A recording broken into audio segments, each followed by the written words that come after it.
siiw du jàmmi boom maa ci xam dara lépp lu yëngu yow la ñoo koy jiiñ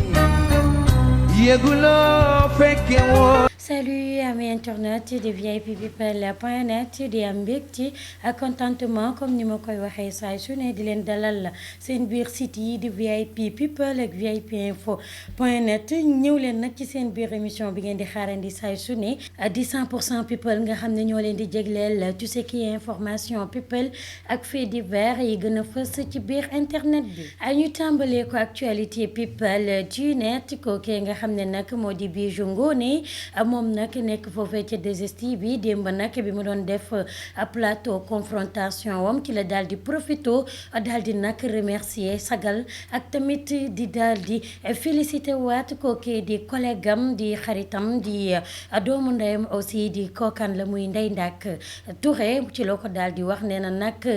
li nga xam ne nag moom moo di Ndeye Ndack fit bi mu am ak jom bi mu am ak gaynde jikko gaynde bi mu yore bay défendre li nga xam ne moom moo di sénégalais yi waaye tamit di défendre jigéen ñi ci loolu nag la koy daal di félicité nee na ko wane nga ne ni yaay suñu Zeyna la guerrière ba pare nag yaay suñu gaynde njaay tamit yaay jigéen ju mën góor. buñ jógee ci loolu ba tey ci actualité people du net ñu ne émouvant la dernière vidéo du capitaine Omar Touré avant son départ à la tôle. Capitaine Touré nag gannaaw bi nga xamee ne démb bi vers 15h daal dina dem wuy ji foofee ca section de recherche bu Colobane gendarmerie boobee nga xam ne fa la nekkoon ba coow li ko topp yëpp fekk ko ca moom it bi mu demee daal dinañ koy nag de yóbbu daal di ko déféré di denc ko ci li nga xam ne 45 jours la nar a tëdd foofee ca camp boobee nekk ca Mbao di NGI Mbao nga xam ne nag foofu la ñuy denc ci li nga xam ne moo di détenu militaire yi waaye tamit bu ci jógee tamit ci la ñuy doog a xam sooram ba xam dañ koy daal di radier au pas en tout cas daal bi muy génn këram mu ngi doon kaf fo ak ree ak waa këram doom yeeg papa jeeg yaay ji ku ne taxaw di photo woog moom comme si que ne day tukki waaye daal doy na waax ba fu doy waax yam vidéo bu triste la ci biir internet buñ jógee ci loolu dañuy taxaw a ngi rek ci actualité fait divers lu ko waral nag mooy que ni gannaaw réew mi bi nga xamee ne coowal politique bi nag jëloon na ampleur lool manifestation yi tamit mel nii tulleek màlle kenn nag ci ñoom moo daal di génn daal di wax nag jëmale ko ci kookee di maître El Hadj Diouf kooku kan la muy kilifa nag daal dina descend ki wàccee ki nga xam ne moo di maître El Hadj Diouf nee na nag yàlla sax toppeewu ko dara kon kooku jarul topp gannaaw nag ba mu jàkkaarloo wekk suñuy naataangoo ñu laaj ko ci mbirum maître El Hadj Diouf dafa ne maître El Hadj Diouf daal ab comédien la comédien boo xam ne day dindi stress ndax li muy wax gëmu ci dara day foo rek kambal ak comédien la koo xam ne daal yàlla mii ko sàq sax toppatoo ko lijjantiwu ko maanaam tegu ko sax muy dara daf ko teg rek ak fooy kay waxatuma laag nag ñoom ñooñu di nit ñi kon ay waxam daal jarul sax wax nañ ko seetaan rek muy comédie nit ñi di ree buñ jógee ci loolu ba tey ci actualité fait divers ñu ne 10 domiciles d'autorité saccagés les raisons de l'exil de plusieurs ministres gannaaw nag bi nga xamee ne sénégalais yi ñu ngi doon wax ci ministre yooyee ne ministre Macky Sall gannaaw bi dëkk bi doon tàng di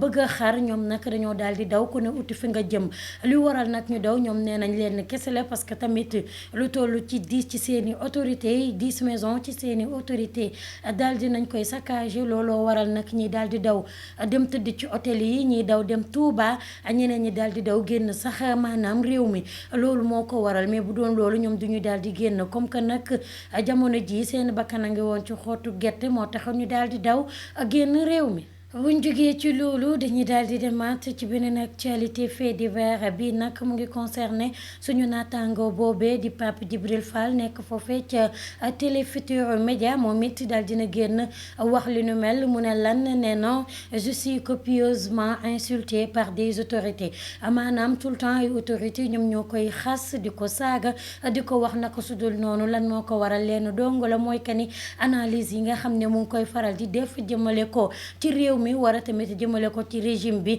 moo leen arrangé wul neexu leen buñ jógee ci loolu ba tey ci actualité fait divers changement bu bees bi nga xam ne kookee di Mame Gor Diazaka daal dina ko changé jëmale ko nag ci côté Ousmane Sonko wax jooju nag moo daal di lëmbi réew mi rawatina nag réseaux sociaux yi moom comme tulleek màlle ndax nag lu ko waral moom nag gannaaw bi mu suivre kookee di njiital Pastef di Ousmane Sonko mu def discours am ba pare ci la Mame Gor Diazaka daal di wax li nu mel lenn rek la wax mooy que ni mu ngi koy félicité ndax bi pa wane na mature wane na ni normal na waaye tamit doy na war daal ay kàddu Mame Gor Diazaka daal bu téyee mu bula bu suba mu rouge mu mel ni daal dara safu ko bu téyee mu wax lii bu suba mu wax la ca des. buñ jugee ci loolu ba tey ci actualité fait divers dañuy taxaw a ngi rek ci coowal réew mi rawatina nag ñi nga xam ne nag ay otage politique lañ leen mën a tuddee kenn ci ñoom di Guy Marius Sagna nag sera en grève de la faim lundi prochain loolu nag ku ko xamle kenn rek la muy maître Moussa Sarr di avocat moo ko daal di xamle lu waral nag